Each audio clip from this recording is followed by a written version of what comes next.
বলে তাদের আমি রয়েছেন তাদেরকে তাদের দুজনকে ডেকে নাও। ঠিক আছে ম্যাডাম। মিস্টার সুমন মেহতে ও রাজ দাস দুইজন আছেন ম্যাডাম, একজন এসএসপি হাওড়াতে যাচ্ছে।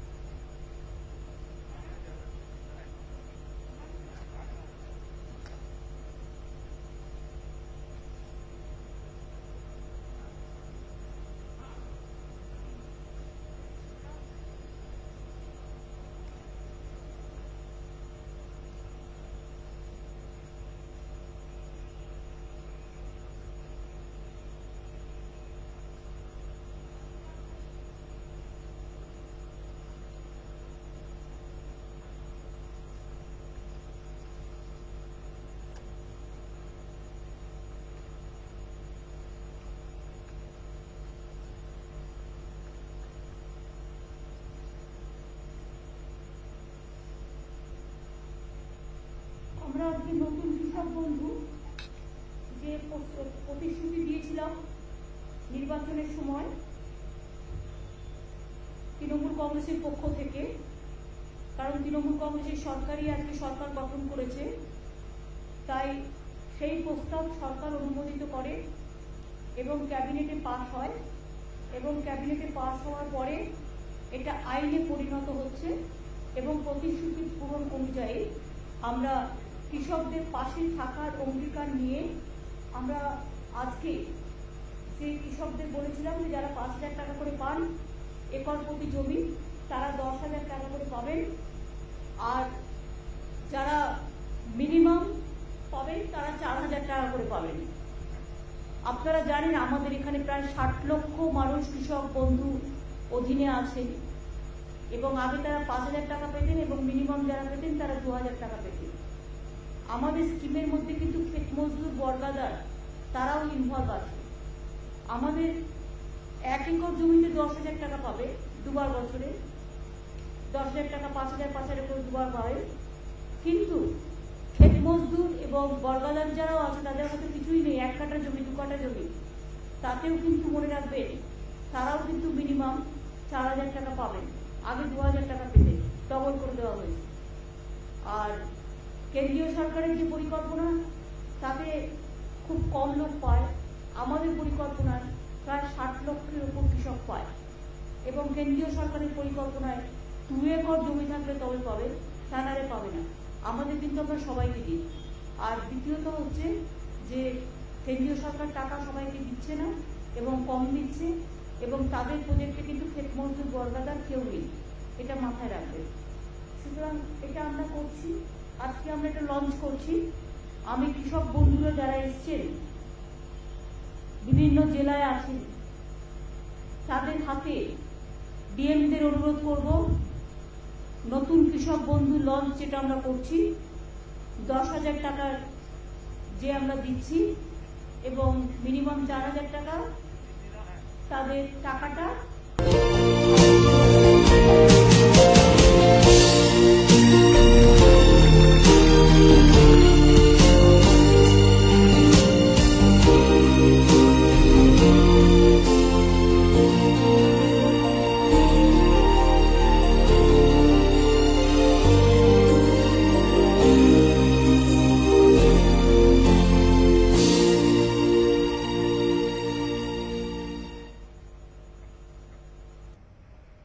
এবং আপনাদের জানান যে আজকে দিতে শুরু হলো, সারা রাজ্য জুড়ে বহু কৃষকের হাতে টাকা আজকেও তুলে দেওয়া হবে এবং বাকিদেরও আস্তে আস্তে পেয়ে যাবে বাকিরা। আমি ডিএমদের অনুরোধ করব, কৃষক বন্ধু স্কিমে যারা আপনাদের জেলায় জেলায় আপনাদের পাশে আছেন কৃষক বন্ধুরা আমার, যারা আমাদের গর্ব, কৃষি আমাদের সম্পদ। আমি সবসময় বলি কৃষক বন্ধুরা তারা ধান উৎপাদন করেন, শস্য উৎপাদন করেন বলেই আমরা খেয়ে বেঁচে থাকি। কাজে তাদের পরিবারকে, তাদের সকলকে, কৃষক সমাজকে আমাদের সম্মান জানিয়ে এই নতুন কৃষক বন্ধু প্রকল্পেরও সূচনা হলো এবং 10,000 টাকা করে যেটা আমি দেবো বলেছিলাম সেই টাকাটাও দেওয়া শুরু হলো। সুতরাং এই টাকাটা দিয়ে দেওয়ার জন্য আমি ডিএমদের অনুরোধ করব, জেলা ম্যাজিস্ট্রেটের কাছে যারা আছেন সেই পরিবারগুলোকে আপনারা সবাই তুলে দিন টাকাটা হাতে।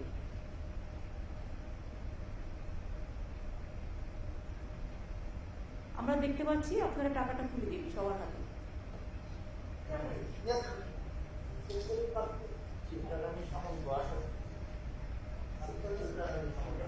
আর যাদের হয়তো 1 একর জমিও নেই, অল্প 1 কাঠা 2 কাঠাও, তাদের কিন্তু আমরা 4,000 টাকা করে বছরে দেব।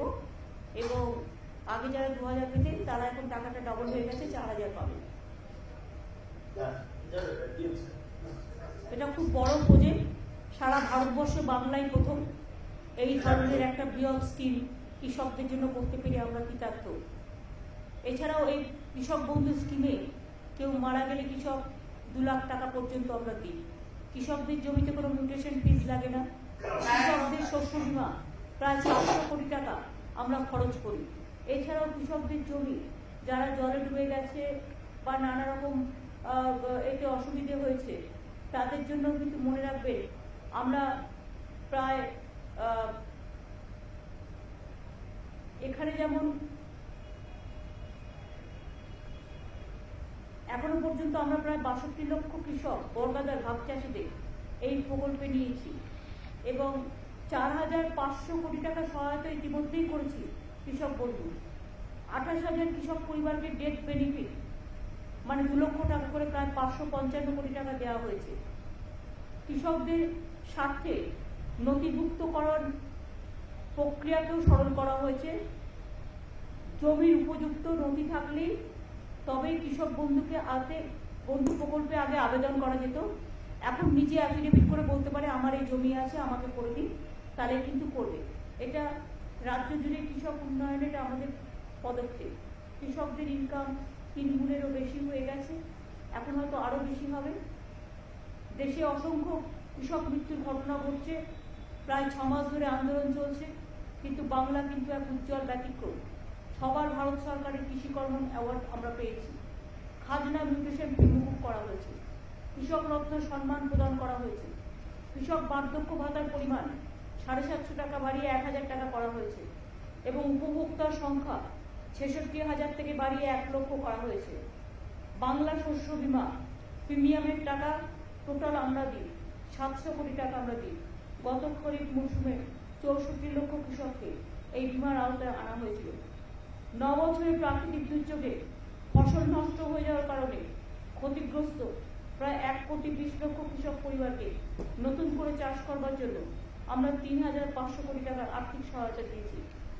ইয়াস হওয়ার পরেও দুয়ারে আমরা ত্রাণ চালু করেছি, তার মধ্যে ক্ষতিগ্রস্ত কৃষক ও অন্যান্য ক্ষতিগ্রস্ত মানুষদের আমরা সাহায্য পৌঁছে দিচ্ছি। 5 সপ্তাহের মধ্যে 5-6 সপ্তাহের মধ্যে তাদের ব্যাংক অ্যাকাউন্টে টাকা পাঠিয়ে দেওয়া হবে। আপনারা জানেন অভাবী বিক্রি বন্ধ করতে আমরা চাল কৃষকদের থেকে কিনি এবং আমরা 18 টাকা 88 পয়সা কেজিতে, যা মিনিমাম সাপোর্ট প্রাইসের থেকেও বেশি আমরা কিনি এবং আমরা যেটা প্রকিউরমেন্ট করি সেই প্রকিউরমেন্টও আমরা কিন্তু চেক দিন চেক নিন এইভাবে করি। আমরা অন্যান্য ফসলের অভাবী বিক্রি বন্ধ করতেও বিশেষ তহবিল গঠন করেছি। 66 লক্ষ কৃষককে আমরা 2,415 কোটি টাকা আর্থিক সহায়তা দিয়েছি। রাজ্য জুড়ে 186টি কিষাণ মান্ডি তৈরি হয়েছে। 70 লক্ষ কৃষককে কৃষক ক্রেডিট কার্ড দেওয়া হয়েছে। আগে 2011 সংখ্যাটা ছিল মাত্র 27 লক্ষ। আরও 20 লক্ষ নতুন কিষাণ ক্রেডিট কার্ড প্রদান করা হচ্ছে। 50 লক্ষের বেশি সয়েল হেলথ কার্ড মানে মাটির জমি পরীক্ষার কি রকম মাটি সেটা আমরা করছি। 1650টি কাস্টম হায়ারিং সেন্টার স্থাপন, নামে মাত্র ভাড়ায় ক্ষুদ্র প্রান্তিক চাষিদের কৃষি যন্ত্রপাতি ব্যবহারের সুযোগ দেওয়া হয়েছে। অনেক ছেলে মেয়ে এখন কাজও পাচ্ছে। ইয়াসের আগে পাকা ধান তাড়াতাড়ি কাটতে আমরা প্রচুর হারভেস্টারের কাজে লাগিয়েছিলাম, ফলে অসংখ্য কৃষকের ফসল আমরা বাঁচাতে পেরেছি।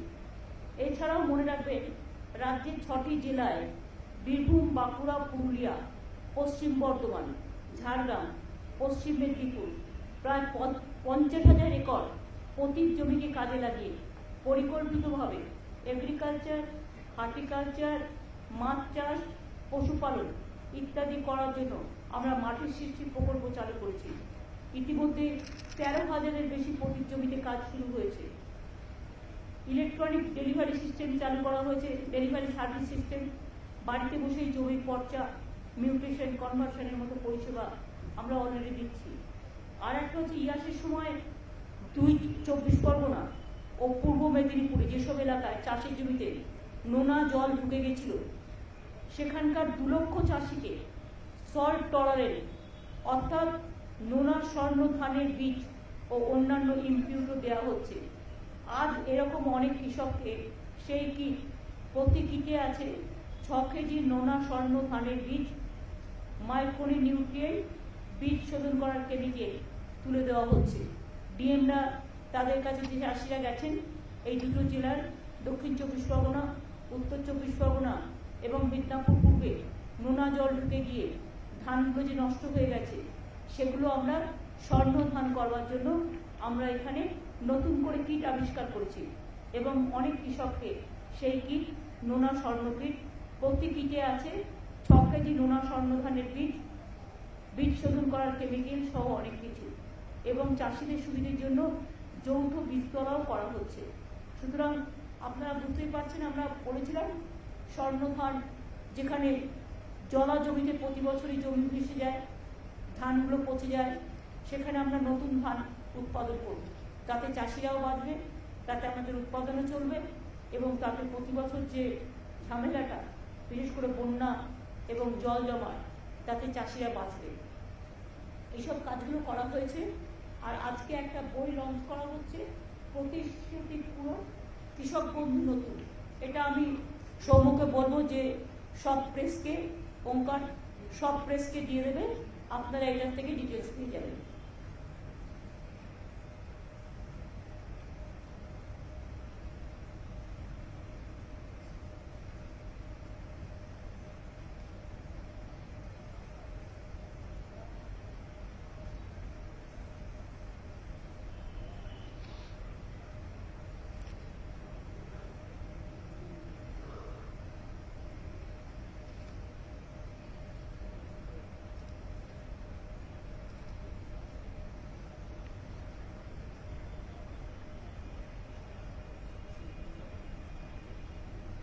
প্রকল্পটি যেটা বইটি করা হয়েছে, প্রথম দিকের প্রথম পাতায় আগে পুরনো কৃষক বন্ধুর কথা বলা আছে, আর নিচের দিকে প্রকল্পটির বৈশিষ্ট্য ও রূপায়ণের পদ্ধতি, নিচে নতুন কৃষক বন্ধুর যেটা 10,000 টাকা সেটা বলা হয়েছে। বইটার প্রতি আপনারা একটু লক্ষ্য রাখবেন, ওপরের দিকটা আগে 19-এর এটা বলা হয়েছে, আর আজকে যেটা অ্যানাউন্স করা হলো 10,000 টাকার, এটা হচ্ছে একদম আর্থিক সহায়তার বিবরণ, প্রকল্পটির বৈশিষ্ট্য, রূপায়ণের পদ্ধতি, এটা কিন্তু নিচে দেওয়া আছে, নিচে এই প্যারাগ্রাফে, এটা নতুন হয়েছে। তাহলে পুরনো নতুনটার সাথে যে তার পার্থক্যটা, সেটা আপনারা মিলিয়ে নিতে পারবেন। বাদ বাকি সব ঠিক আছে। এবং এই বইটা পেলে আপনারা আমাদের কৃষিকাজ সম্পর্কে যে কথাগুলো আপনাদের আমি বললাম, তার কিছুটা অন্তত পাবেন। কোন জেলায় কত কৃষক, কৃষক ক্রেডিট কার্ড থেকে শুরু করে কিছু ইনফরমেশন আপনারা পেতে পারেন। এটাই ছিল আজকে আমাদের। ডিএমরা নিশ্চয়ই চাষিদের কাছে কিটটা তুলে দিয়েছেন। দক্ষিণ 24 পরগনা তুলে দেওয়া হয়েছে, উত্তর 24 পরগনা, তুলে দিয়েছিলেন, পূর্ব মেদিনীপুর, তুলে দিচ্ছিল, সব জেলায় তার মানে মোটামুটি তুলে দেওয়া হয়েছে, তাই তো? আর বাদ বাকি যেগুলো বাকি আছে, কিটস গুলো তুলে দিন, নোনা জলের যেটা স্বর্ণ ধান কিটস, এতে চাষিরা উপকৃত হবে এবং ভালো করে চাষ করতে পারবে। আর তাদের যে ক্ষয়ক্ষতি হয়েছে সেটা 1 এপ্রিল থেকে 8 এপ্রিল পর্যন্ত রিভিউ করে আমরা দিয়ে দেবো, বা ডাইরেক্ট ব্যাংকে টাকা চলে যাবে। জুলাই, হ্যাঁ, 1 জুলাই থেকে আর 8 জুলাই মধ্যে।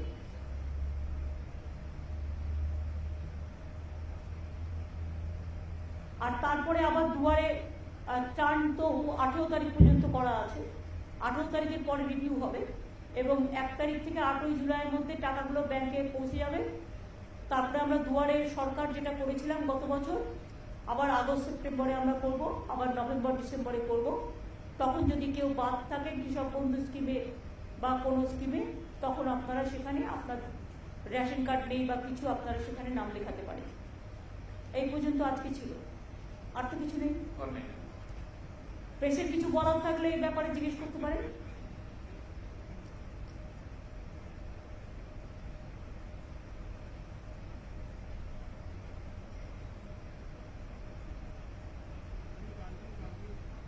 এখনো ভেবেই আসেনি।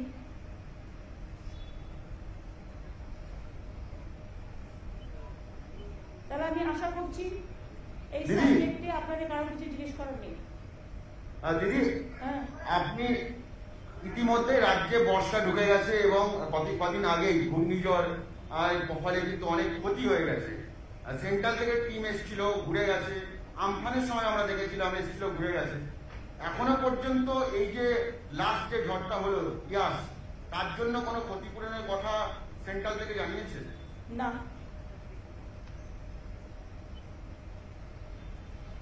এক কথায় উত্তর। দেখছেন তো চারিদিকে, কালকে রাত্রিরে প্রায় 179 মিলিমিটার বৃষ্টি হয়েছে কলকাতায় এবং বিভিন্ন জেলায়। এমন অবস্থা, আর ওদিকে গঙ্গার জল ভর্তি, জল বেরোবার জায়গা নেই। এত বৃষ্টি আগে কখনো হয়নি এবং আগামী 26 তারিখেও বড় বান আসবে। সুতরাং হুগলিতেও জল বাড়ছে, যেটা আরামবাগ, খানাকুল, আমি সবাইকে বলবো উলুবেড়িয়া, তারা যেন আগে থেকে একটু নিজেদের সচেতন রাখেন, সযত্নে রাখেন। এবং এরপর ঝাড়খণ্ডেও খুব বৃষ্টি হচ্ছে, বিহারেও খুব বৃষ্টি হচ্ছে। এখন আমাদের রাজ্যটা প্রায় নৌকার মতো। ঝাড়খণ্ডে বেশি বৃষ্টি হলে ওরা বাঁধের জল ছেড়ে দেয়, বাঁধের জল আমাদের এখানে চলে আসে, ফলে আমরা নৌকার মতো ডুবি আর কি। সুতরাং বিশেষ করে হাওড়া জেলা, হুগলি জেলা, বর্ধমান জেলার কিছুটা, মিদনাপুরের কিছুটা, আর বান আসলে তো বানের জল বে অফ বেঙ্গল, তাতে তো অনেকটা হয়। ইভেন কলকাতাতেও জল ঢুকে যায়, গঙ্গা টোটালটাই ভরে যাচ্ছে, এমন বেশি বৃষ্টি হচ্ছে। সুতরাং সবাই সাবধানে থাকবেন, ভালো থাকবেন, এইটুকু বলার। কারণ প্রকৃতি তো আমাদের হাতে নেই, প্রাকৃতিক দুর্যোগ আমাদের ফেস করতে হচ্ছে। আমরা বোমার নাম শুনেছি, কিন্তু বৈদ্যুতিক বোমা, যেরকম বৈদ্যুতিক বোমার মতো বিদ্যুৎ চমকাচ্ছে আর এক একটা বিদ্যুতের লোক মারা যাচ্ছে, এইরকম তো আগে কখনো প্রকৃতিকে আমরা দেখিনি। সুতরাং প্রকৃতি একটু দুরন্ত হয়ে গেছে। এবং গ্লোবাল ওয়ার্মিং, এটা তো আগেই বলা আছে, গ্লোবাল ওয়ার্মিং এর ফল প্রকৃতি, সব রাজ্যে প্রচুর লোক মারা যাচ্ছে এই বিদ্যুতেও। মাধ্যমিক উচ্চ মাধ্যমিকের মূল্যায়নটা নিয়ে কতটা এগোলেন? ওটা কালকে পুরো অ্যানাউন্স করে দেবে। জুলাই মাসের মধ্যে রেজাল্ট বেরিয়ে যাবে, আর বাকিটা কালকে অ্যানাউন্স করে দেবে এডুকেশন ডিপার্টমেন্ট। একাধিকবার দেখেছি যে রাজ্যপাল প্রকাশ্যেই অনেক কথা বলছেন, ইলেকশনের পরেও আমরা দেখছি সেই ব্যাপারটা কন্টিনিউ করছেন। উনি প্রকাশ্যে আপনার সম্পর্কেও বলেছেন, টুইট করেছেন, এবং এখন উনি দিল্লিতে গেছেন, অনেকের সঙ্গে দেখা করছেন। তো এই ব্যাপারটা নিয়ে যদি কিছু বলেন, আপনার রিয়াকশন যদি একটু পাওয়া যায়। না, আমার কোনো রিয়াকশন নেই। কিন্তু যেভাবে উনি ফাংশন করছেন, অনেকেই তো বলছেন যে সেটা ঠিক নয়। একজন সবাই যখন বলছে তখন আর আমার বলার প্রয়োজন নেই। সবাই তো বলছেন, সবাই বলছেন বলি সবার বলাটাই আমার বলা। আমার নতুন করে বলার আর কি আছে? একটা বাচ্চা হলে বকে চুপ করানো যায়।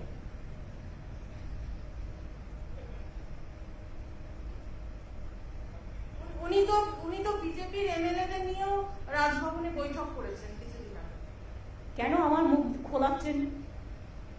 এখানে speech is silver and silence is golden. मेरा एक सवाल है, कुछ रीजनल पार्टीज ने आरोप लगाया है कि राम मंदिर ट्रस्ट में एक जमीन जो थी 2 करोड़ की जमीन को 18 करोड़ में खरीदा गया और उसके पीछे स्कैम भी हो सकता है। सामने ही उत्तर प्रदेश का चुनाव है, क्या कहेंगे इस पर? हमें इस पे अभी कोई टिप्पणी नहीं करना है कि ओसीम सिन्हा ने एक पॉइंट रेज किया है। उन्होंने जब रेज किया है उनके पास जरूर कोई एविडेंस होगा, इसी के लिए उसको करने दीजिए। हम उनको पास से डिटेल लेने के बाद हम बोल सकते हैं। Ma'am, just want to understand how much has the cost for the Governor House increased in the past couple of years? In the past couple of days, you have heard as how several OSTs have been appointed some are under question. Has the cost to operate Raj Bhavan increased in the past couple of years? Because the state government maintains that there is fund crunch. Has the Raj Bhavan cost has increased? That is obviously. But exact figure I cannot give you right now because it is not with me right now, because I was not aware of the fact. Raj Bhavan, not only here the Raj Bhavan, then Darjeeling also there is a Raj Bhavan. Then Delhi also, whenever you go you will flight, everything. So there is so many expenditure. That is a constitutional post. Some expenses could have been avoided, ma'am, because the state has gone through COVID. I will research. I will make it study. Then I will let you know the properly. Though I know something, but it won't look nice. Somebody is telling something, so I have to say also the same thing. I cannot. তুমি অদম বলে আমি উত্তম হইব না কেন? এটা একটা dialogue নবকুমারের। কি এখনো রাজনৈতিক সন্ত্রাস চলছে? কারণ রাজ্যপাল বলছেন আপনি কি দেখতে পাচ্ছেন? না আপনারা তো এখানকার সাংবাদিক, আপনারা কি দেখতে পাচ্ছেন কিছু? আমার আগে তো আপনারা দেখতে পাচ্ছেন। আপনারাই তো এগুলোর খোঁজ খবর সবচেয়ে বেশি রাখেন। আপনাদের যখন চোখে পড়ছে না, তা কারোর যদি চোখে নেওয়া হয় আমি কি করতে পারি? আমি কোনো সম্বন্ধে বলিনি, আমি বলছি কারো যদি হয় উচ্চ। যদি সাম্প্রতিক সময়ে দেখা গেছে বিভিন্ন সময় বিভিন্ন কমিশন, মহিলা কমিশন থেকে শুরু করে কখনো ডিজিকে চিঠি দেওয়া যে ভোট পরবর্তী হিংসা হচ্ছে, মহিলাদের নিরাপত্তা নেই, এই বিষয়টি নিয়ে কি বলবেন? এই যে বারবার চিঠি দেওয়া এবং রাজ্যে তারা আসছেন, ভিজিট করছেন, তারপরে তারা যে কেউ যে কোনো রাজ্যে যেতে পারে, তবে তাদের একটু বেশি করে উত্তরপ্রদেশ গুজরাটে যাওয়া উচিত ছিল। উত্তরপ্রদেশ গুজরাটে মধ্যপ্রদেশে না গিয়ে, যেখানে নদীতে ডেড বডি ভাসিয়ে দেওয়া হচ্ছে, যেখানে কোভিড পেশেন্টদের রেকর্ড রাখা হচ্ছে না, যেখানে একটা জাস্ট মবকে করতে গিয়ে 22 জন বিনা অক্সিজেনে মারা যায়, সেই সমস্ত হাতরাস থেকে শুরু করে সেই ইতিহাস না ঘেটে বাংলায় এত হারার পরেও লজ্জা নেই। বিজেপি সব এজেন্সিকে দিয়ে কাজগুলো করায়, এটাই বিজেপির হ্যাবিট, এটাই বিজেপির প্ল্যান, এবং এগুলো সব pre plan incident. It is not, there is no incident now after polling. Postponed violence, it was under election commission. At the time of election, there are some incidents, sporadic incidents, but all are not political. There are some personal enmities are also there. But when it is the matter is sub judice, I will not speak anything regarding this. I don't support any violence. I always tell my police administration to take strong steps wherever it may be, and if anything happens anywhere, we don't support that. And I think whatever they are creating the atmosphere that violence, there is no violence like that. 1-2 sporadic incident, if any happens, we take strong action because we condemn all the violence, and there is no political violence. It is a BJP gimmick violence.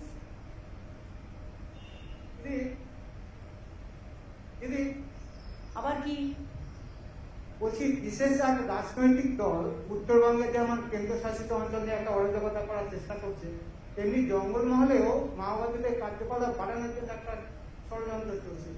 না, আমার জঙ্গলমহলের ব্যাপারে আমার কাছে information নেই, but আমি একটা video পেয়েছি। Of course কেউ বলেছে আমরা সন্ত্রাসবাদী কার্যকলাপ বাড়াবো, সেটার ব্যাপারে সিআইডি, এসটিএফ এবং police will take proper action. তাদের অলরেডি ইনস্ট্রাকশন দেওয়া হয়েছে।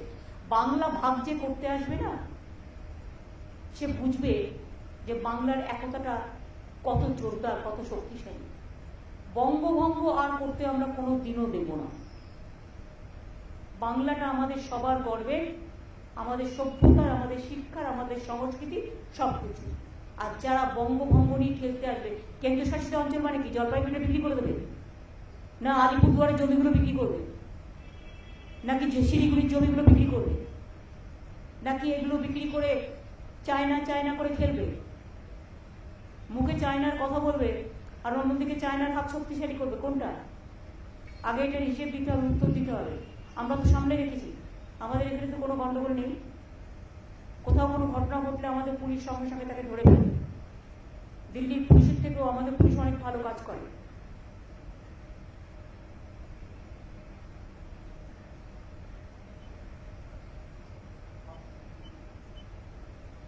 Ma'am, this issue has been going on for the past couple of days.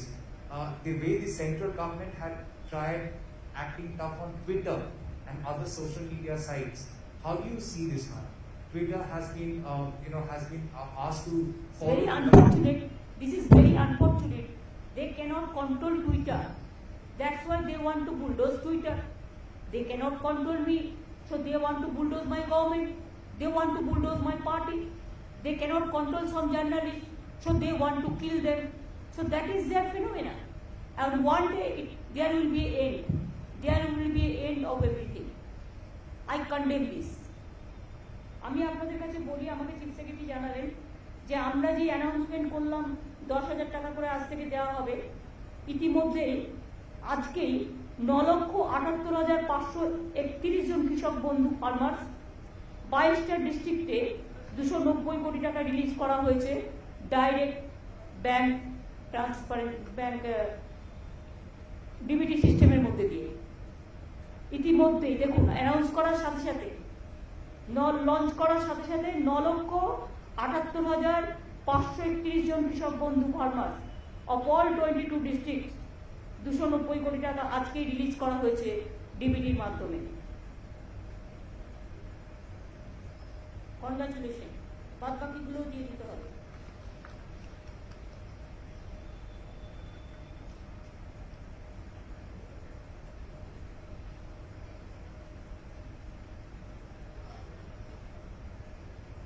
Hello দিদি, সেটা হচ্ছে কয়েকটা সংবাদ মাধ্যম তারা খবর করেছে যে রাজ্যপালকে সরানো হচ্ছে। এই বিষয় নিয়ে কোন রকম কিছু খবর রাজ্য সরকার জানেন? আমি কি করে জানবো? যখন রাজ্যপাল করা হয়েছে তখন আমায় জিজ্ঞেস করা হয়নি। যদিও নিয়ম আছে যে রাজ্যকে পরামর্শ করে নেবে, রাজ্যের কাছ থেকে কথা বলে নেবে, কিন্তু করা হয়নি। কাজে উনি চলে গেলেও আমাকে জিজ্ঞাসা করা হয়নি, সুতরাং আমি কি করে জানবো? আসা যাওয়ার গানটা ওরাই একাই গায়। দিদি, আপনি কি চাইবেন এই রাজ্যপাল থাকুক? আমি কি থাকবো আপনাকে কি করে বলবো? আমি তো প্রধানমন্ত্রীকে 2-3 বার চিঠি লিখেছি ওনাকে উইথড্র করে নেওয়ার জন্য। ঠিক আছে, থ্যাংক ইউ। অনেক দিয়ে দিয়েছি। কোন দিকে যাবেন? চিঠি দিয়েছেন মানে টিকা ভ্যাকসিনের ব্যাপারে কোনো রিপ্লাই বা কোনো কি এসেছে ভ্যাকসিন নিয়ে? এখনো পর্যন্ত আমরা নারায়ণ পেয়েছি কিছু, যেটা অ্যানাউন্স করেছিল সবার জন্য পাঠাবে, সেটাকে চালু হয়েছে এখনো? ম্যাডাম 21 তারিখ থেকে আমরা আরম্ভ করছি। 21 তারিখ থেকে বলেছে দেবে।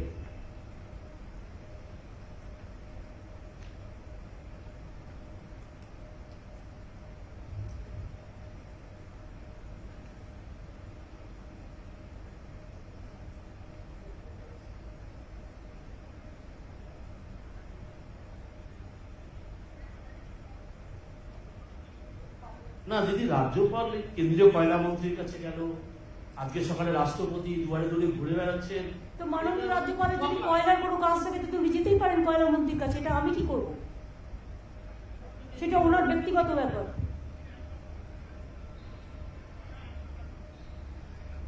আজকে আবার অমিত শাহর সঙ্গে দেখা করছে নাকি? সে করতেই পারে। উনি কার সাথে দেখা করবেন সেটা ওনার ব্যাপার, উনি তো ওদেরই লোক। এসব আপনারা লিখুন ভালো করে। ঠিক আছে, থ্যাংক ইউ।